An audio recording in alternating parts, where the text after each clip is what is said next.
The super school doctor episode 7 की शुरुआत होती है और हमारा जियोंग प्रिंसिपल कियायो से कहता है, सच बताओ तो कुछ भी नहीं। और मेरे लिए धर्म जैसी चीज बहुत ही मायने रखती है। और वैसे भी मेरे दादाजी के मरने से पहले मैंने अपने दादाजी से प्रॉमिस किया था कि मैं तुमसे जरूर शादी करूंगा और हमारे बच्चे हमारे वंश को आगे ले जाएंगे। और बच्चे वाली बात सुनने के बाद प्रिंसिपल कियायो जियोंग को अपने मन में गालियां देने लगते हैं। और फिर प्रिंसिपल कियायो एक भोली सी सूरत बना के जियोंग को कहता है, जियोंग तुम्हें तो पैसों से मतलब है, अगर तुम ये शादी कैंसिल करते हो तो मैं तुम्हें पैसों के साथ साथ बहुत सारी खूबसूरत लड़कियों से भी मिला सकता हूँ।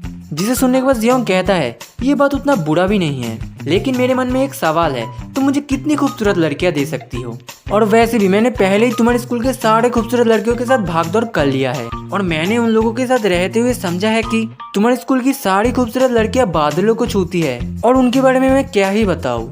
और फिर जियोंग एक बार में प्रिंसिपल कियायो के पास जाके कहता है, क्या तुम मुझे उन सारी लड़कियों को नहीं देना चाहोगी? अगर तुम मुझे अपने स्कूल की सारी लड़कियां दे देती हो तो प्राचीन सम्राट भी मेरा तुलना नहीं कर सकेगा। जिसके बाद प्रिंसिपल कियायो जियोंग के ऊपर अटैक करते हुए कहता है, क्या तुम्हें पता भी है इस स्कूल में स्टूडेंट की संख्या 40,000 है और उसमें से लड़की 60% है और उसमें से खूबसूरत लड़की की भी संख्या 60% है। और फिर से प्रिंसिपल कियायो अपने पैरों से अटैक करते हुए कहता है, क्या तुम सच में उन 15,000 लड़कियों को लेना चाहते हो? तुम्हें क्या लगता है कि तुम उन्हें संभाल पाओगे? अगर तुम उन्हें रोज एक एक दिन करके भी देखने जाओगे तो तुम्हें उन्हें देखने में 40 साल लग जाएंगे। और जियोंग कियायो के सारे अटैक को डॉज करते हुए अपने मन में कहता है, ये उतना बुरा भी नहीं है। मुझे पता है कि मेरी वाइफ जब बच्ची थी तब से वो मार्शल आर्ट सीखती है। और तभी जियोंग की नजर प्रिंसिपल कियायो के नीचे की तरफ जाता है और फिर जियोंग प्रिंसिपल कियायो के नीचे का सब कुछ देख लेता है, जिसकी वजह से प्रिंसिपल कियायो खुद को कवर करने लगती है।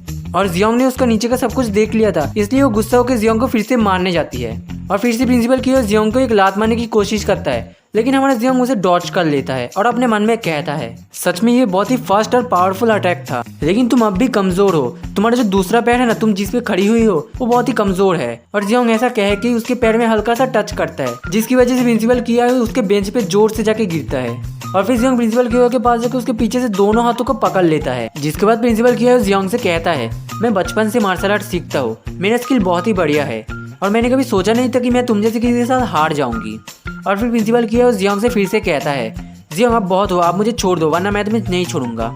तो जियोंग कहता है, नहीं कब भी नहीं, किसे पता अगर मैंने तुम्हें फिर से छोड़ा तो तुम मुझे दोबारा लात मारने की कोशिश नहीं करोगी। और तब भी जियोंग अपने पीछे से एक चीज बाहर निकालने की कोशिश करता है और वो और कोई चीज नहीं बल्कि यू का ब्रा होता है, जो कि जियोंग ने एपिसोड 3 में यू को ठीक करने के लिए उसका ब्रा निकाल लिया था और उसके पीछे रख लिया था। और जियोंग के हाथ में ब्रा देखने के बाद प्रिंसिपल कियायो घबरा जाती है और कहती है, तुम एक लड़की हो, तुम्हारे हाथ में ये चीज क्या कर रही है? अब जल्दी से मुझे छोड़ो, मुझे तुम्हारे बारे में सब कुछ अपने दादाजी को बताना है। लेकिन जियोंग उसका कोई भी बात नहीं सुनता और जियोंग यू के ब्रा को कियायो के हाथ में टाइट करके बांध देता है और कहता है, फाइनली ये काम तो कंप्लीट हुआ। और यहीं पे द सुपर स्कूल डॉक्टर का एपिसोड 7 खत्म होता है। तो मिलता है किसी नेक्स्ट एपिसोड में, तब तक के लिए बाय।